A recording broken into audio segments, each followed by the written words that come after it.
Okay, let's just get right into it. We've all been there, right? You're at a counter, maybe for a coffee or, I don't know, a donut, and you're faced with that tablet screen. That moment of digital dread, it just swivels around, and suddenly it's asking for an 18, 20, even a 25% tip. And you just feel, I don't know, cornered.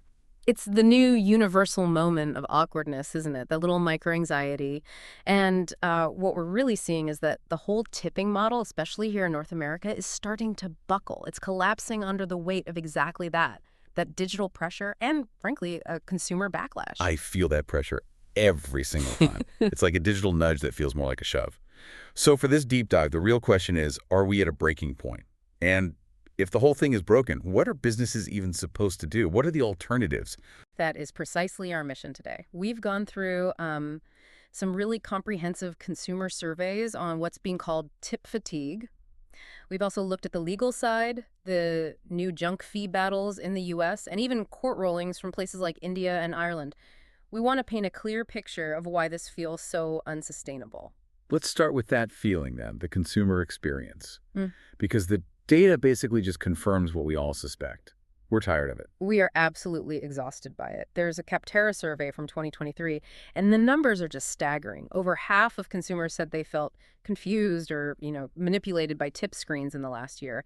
And almost three-quarters, 70%, feel like they're being asked to tip way too often. And it's not just at restaurants anymore. I mean, they used to be the trade-off for sitting down and getting service.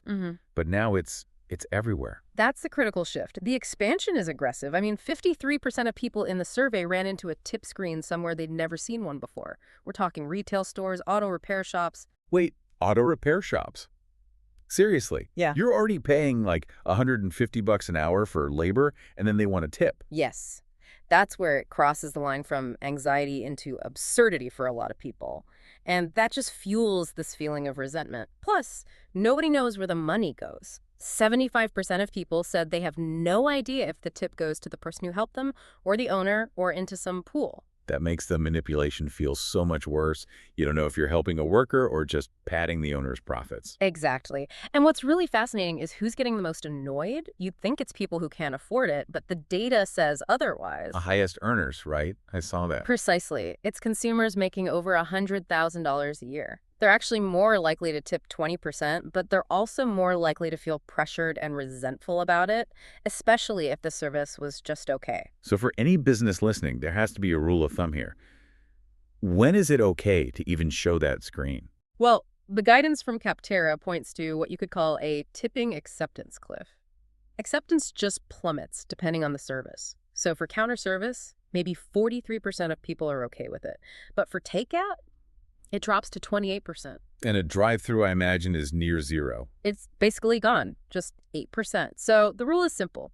If your business isn't in a category that has historically been tipped like, retail or auto repair, just don't use the tip screen, period. Okay, so for the coffee shops and takeout places where it's, let's say, borderline acceptable, how can they do it without making everyone angry? There are a few best practices. First, be reasonable with the percentages. Don't start the suggestions at 20%, maybe start below 15. And second, and this is huge, give the customer some privacy. The employee needs to turn away or step back. Yeah. Just standing there watching is pure pressure. It's the digital version of someone just holding their hand out staring at you. It is. And the third thing is simple transparency. A little sign that says 100% of tips go directly to our staff.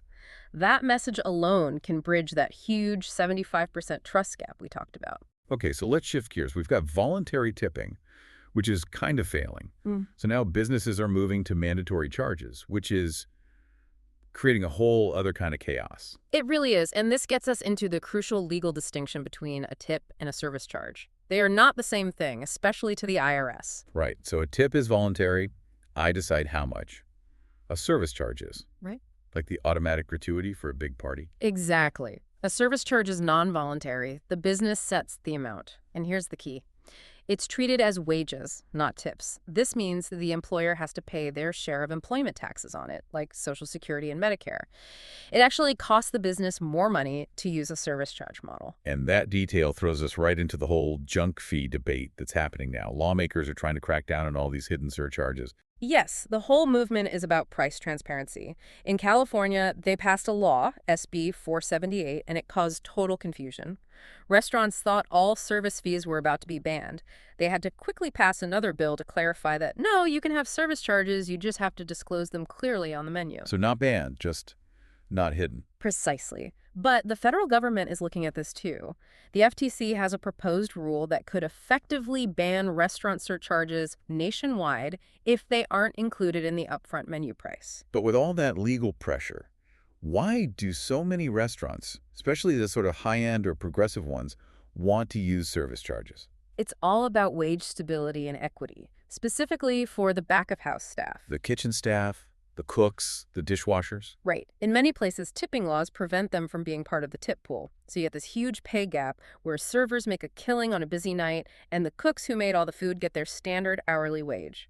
So the service charge is a way to collect money that can be legally shared with everyone. Exactly. It becomes business revenue and they can distribute it how they see fit.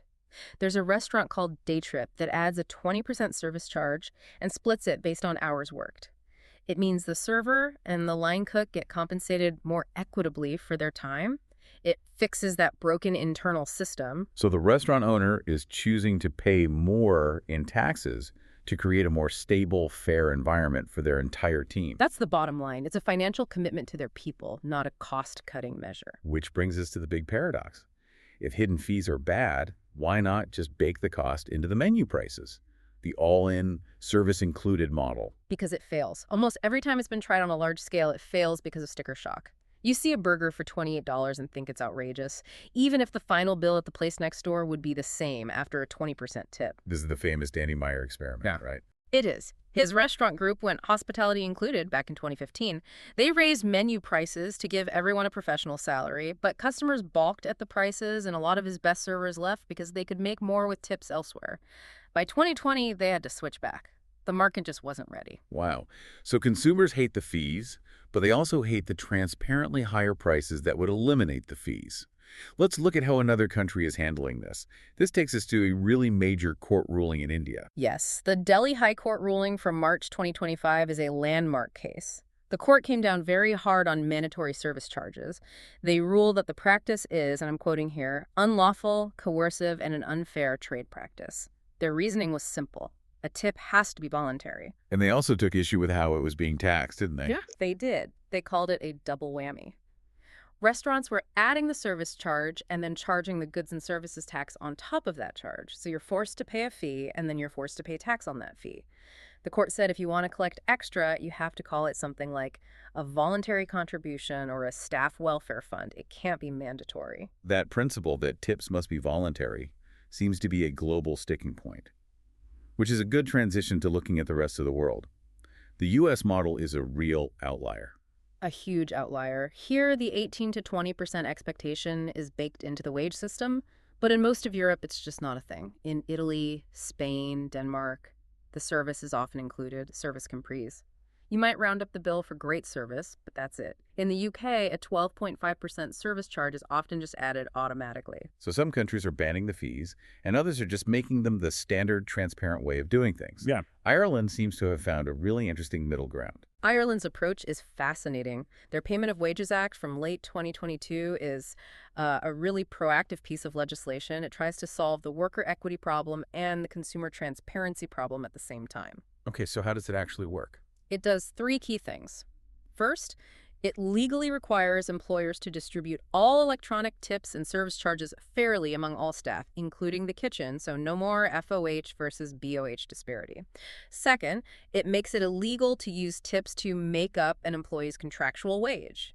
Tips have to be on top of minimum wage. And third, every business has to publicly post its exact policy on how tips and charges are distributed. So Ireland's solution is basically to say, look, businesses can ask for tips or add a fee. We don't care. But we, the government, are going to legally ensure that money actually goes to the workers fairly and transparently. That's it exactly. It uses the force of law to build the trust that's been so eroded in the American system. Let's finish with the place where tipping advice seems the most confusing and culturally sensitive. Japan, is it rude to tip there or not? In the Western sense, yes, it's generally rude. The entire culture is built around perfect service being the standard, not something you pay extra for. If you leave cash on a table in a normal restaurant, there's a good chance a waiter will chase you down the street to give it back. But there are exceptions, right? Yeah. In more high-end places. There are. It's a custom called kokorozuke.